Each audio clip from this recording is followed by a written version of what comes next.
दोस्तों नमस्कार। ज्योतिष और ग्रह बाय अमरेंद्र में एक बार फिर से आपका स्वागत करता हूं। दोस्तों मैं एक छोटा सा वीडियो बना रहा हूं पंच महापुरुष योग जो हमारे जन्मपत्री में होते हैं। और ये जो पंच महापुरुष योग जो बनते हैं, जो हमारे 7 सबसे इम्पॉर्टेंट जो प्लैनेट्स हैं उनसे बनते हैं।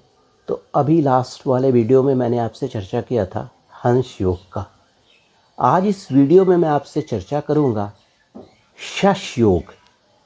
शश योग पंच महापुरुष योगों में एक होता है और ये योग जो बनता है न्यायाधीश न्यायकर्ता शनि देव से। जैसा कि एक थोड़ी सी जो धारणा फैली है कि शनि हमेशा कारक करते हैं, ये करते हैं, तो ऐसा नहीं है। मैं बार बार कहता हूँ शनि देव जो हैं वो दंडाधिकारी हैं। अगर आपने अच्छा कर्म किया है you will get the good result. अगर आपने कर्म अच्छा नहीं किया है तो ये मान लीजिए कि आपके साथ न्याय नहीं होगा। तो यहाँ पर वही मैं आपसे चर्चा करूँगा कि शनि देव अगर आपकी जन्मपत्री में किसी भी केंद्र में प्रथम घर, चतुर्थ घर, सप्तम घर, जैसे देखिए सपोज यहाँ पे देखिए पहला घर, चतुर्थ घर, सप्तम घर और ये दसम घर, इसमें अगर ये स्वराशि का होकर या उच्च का होकर बैठें तो शश योग का निर्माण हो जाता है। और जैसा आप जानते हैं कि आमतः शनि को बुरा ग्रह माना जाता है और थोड़ी तामसिक प्रवृत्ति है, इसमें कोई शक नहीं। और उनको थोड़ा सा लोग अनिष्टकारी भी बोलते हैं। और बहुत जगह तो भयादोहन भी होता है कि सरस्वती चल रही है, तढ़ैया चल रही है। हमारे बहुत सारे हमारे जो आते हैं, मतलब जो कंसल्टेशन के लिए आते हैं, मैं देखता हूँ कि बड़ा फियरसम उनका बॉडी लैंग्वेज रहता है। तो खैर मैं उनको कोशिश करता हूँ कि टॉक इनटू द कॉन्फिडेंस। ठीक है, शनि का नाम आते ही एक तरह का भय व्याप्त हो जाता है। शनि की साढ़ शक्ति, शनि की ढैया, उसको बढ़ा चढ़ाकर प्रदर्शित किया जाता है। बट वास्तविकता में ऐसा नहीं है।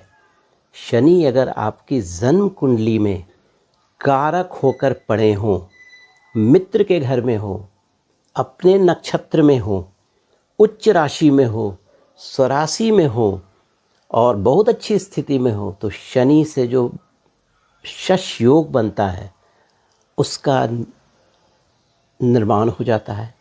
और शनि अपनी अंतर्दशा, महादशा, प्रत्यंतर दशा, प्राणनाथ दशा में बहुत अच्छा फल प्रदान करते हैं।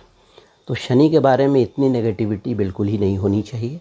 और जैसा मैं आपको बताया कि शनि अगर आपकी जन्मपत्री में प्रथम भाव में 7 नंबर, 10 नंबर या 11 नंबर के हों, चतुर्थ भाव में भी 7 नंबर, 10 नंबर, 11 नंबर के भी हों, सप्तम भाव में भी 7 नंबर, 10 नंबर, 11 नंबर के हों, दसम भाव में भी 7 नंबर, मैं इसलिए बोल रहा हूँ कि 7 नंबर मतलब तुला राशि में शनि उच्च के हो जाते हैं।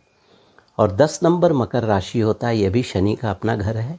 और कुंभ 11वां नंबर जो होता है वो कुंभ राशि का होता है। ये मूलतः कुंभ राशि का के शनि हो जाते हैं, अपने घर में चले जाते हैं। ठीक है, तो शश योग में जिन लोगों का जन्म होता है वो आदमी साधारण कुल में भी पैदा लेकर अपने परिवार का नाम ऊंचा करते हैं। जितने भी पॉलिटिशियंस की कुंडली आप देखेंगे उसमें बहुत सारे पॉलिटिशियन की जो कुंडली है उसमें शनि एक बहुत इम्पॉर्टेंट प्लैनेट है।